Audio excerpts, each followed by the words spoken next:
Mit navn er Johannes Mingel. Jeg er 23 år, sergeant i den kongelige livgarde. Øjeblikket er tilknyttet af den første, hvor jeg arbejder med konstabelelever.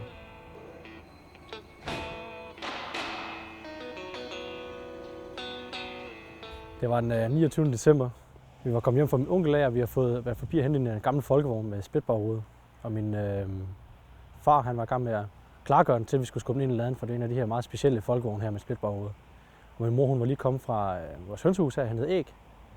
Og så spurgte hun så mig, om jeg ikke ville hjælpe med at skubbe den her ind i garagen, ind i vores lade. Og det ville jeg gerne. Og så begyndte vi at skubbe den der. Og så nede sidder gearkassen for neden, og der sad gearakslen ude. Og jeg tænkte, det kunne være sjovt at røre ved den, fordi små børn tænker, at hvis nu er standsen, så vil mine forældre kigge mærkeligt på mig. Og det jeg gør så, og så tog jeg fat i gearaksen og greb min handske fat og flåede mine fingre af. Jeg tænker ikke så meget lige i det situation der, fordi der er bare sådan her utrolig stor smerte, og det går bare ondt i min hånd. Så tager jeg så handsken af for at se, hvad der er sket. Og der kan jeg så se, at det er sådan en blå hellig handske, jeg kan huske, og med hvidt endnu for at tage den af. Jeg kigger ned ind, og der er bare rødt og blod, og min hånd kommer med op, men der mangler ligesom noget. Kigger ned ind, og der ligger så min tommelfinger med senen ude, så vidt jeg husker. Og det er noget, der er brændt ind nu her, at fingeren faktisk ligger tilbage. Så kommer jeg ind på skadestuen, og de så tager imod mig derinde.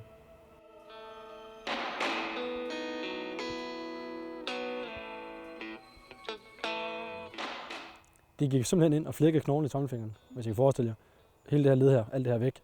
Så flækkede de knoglen her, og satte 4 søm i den, to den anden knoglestum, og satte stillads ovenpå, hvor de så kørte knoglestummen frem, og der er en ny knoglevæv. Så det var en meget smertefuld proces at få lavet det her.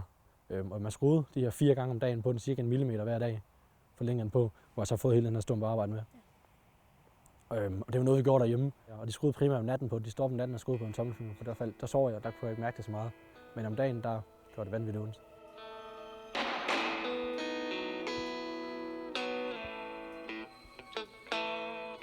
Da man er 18 år, der røg jeg til session og kommer ind. Først ind til lægen, der er ikke noget problem.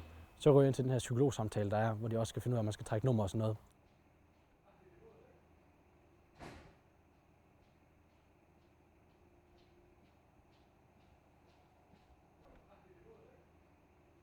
Man så kigger på mig og kigger med journal og siger, jeg kan se, hvor mange tommelfingeren. Jeg tror ikke, du kan blive soldat. Siger, det kan jeg sagtens. Og så holder jeg en eller anden vanvittig god salgstale. Jeg gerne vil kunne huske til dags dato, men simpelthen ikke kan huske den. Hvor en af dem, hvor jeg griber fat ud i bordet og siger, jeg kan sagtens holde ting, se selv. Så tager jeg fat i sådan en stapler, tager fat i den, holder den op og siger, det er jo lidt nok. Jeg får så for skævt fat i den, så jeg er ved at tabe den, så jeg må lige ved at tabe den foran ham, men det opdager han aldrig. Og siger han så, jamen, så prøver vi. Og så får jeg lov til at komme på min værnepligt.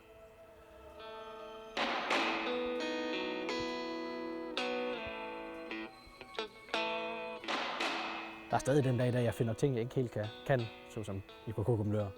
Men, eller for eksempel hælde mælk op, det er også utroligt svært. Eller på mit gevær, der har siddet afsikring på venstre side, så skal man afsikre med tommelfingeren normalt.